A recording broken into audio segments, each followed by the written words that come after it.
La question se pose naturellement. Est-ce une bonne idée pour les parents de partager avec leurs enfants les moments où ils traversent des désaccords?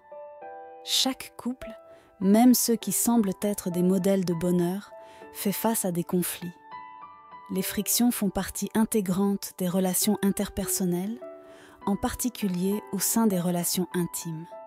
Ces conflits, lorsqu'ils sont gérés de manière constructive, peuvent renforcer la compréhension mutuelle, renouveler la confiance et approfondir les liens émotionnels entre partenaires. La clé réside bien sûr dans la façon dont ces conflits sont abordés. Dans ce contexte, privilégier la communication à la critique, au mépris, à la défensive ou à la construction de barrières est essentiel.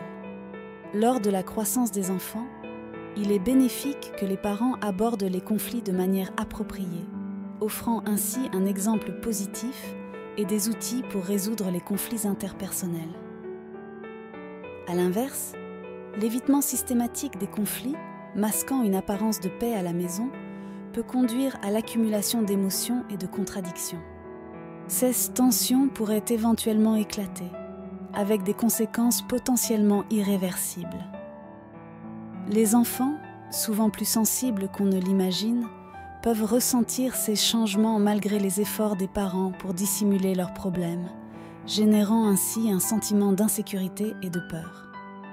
Face à des conflits entre adultes, la priorité est de protéger les enfants en les préservant autant que possible des disputes parentales. Il est crucial de respecter 4 principes fondamentaux. 1. Éviter d'utiliser les enfants comme des instruments de discorde. Les parents ne devraient pas dénigrer l'autre devant les enfants, ni les pousser à prendre parti. Il est essentiel de séparer les rôles de parents et de partenaires en conflit, afin de garantir à l'enfant l'amour des 2 parents. 2. Ne pas impliquer les enfants dans le rôle de médiateur. Les enfants ne devraient pas être forcés de jouer le rôle de médiateur entre leurs parents. Si un enfant tente de résoudre les conflits, cela indique souvent que les tensions familiales nécessitent une résolution. 3. Éviter d'utiliser les enfants comme des messagers. Utiliser les enfants pour transmettre des messages à l'autre parent peut être source de confusion et de stress pour l'enfant. Privilégier une communication directe entre adultes est préférable, même si elle se fait de manière différée pour éviter des échanges émotionnels. 4.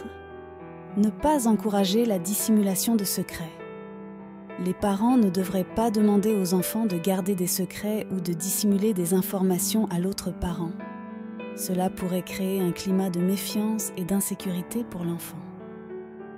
En résumé, il est crucial de protéger les enfants des conflits parentaux, de ne pas leur imposer des responsabilités inappropriées et de maintenir un environnement où ils se sentent en sécurité pour exprimer leurs sentiments. En plus de ces 4 ne pas mentionnés précédemment, il y a encore beaucoup de points dignes de discussion et d'apprentissage concernant les conflits familiaux. Nous espérons que vous prendrez le temps de partager vos réflexions dans les commentaires et de participer à cette discussion collective.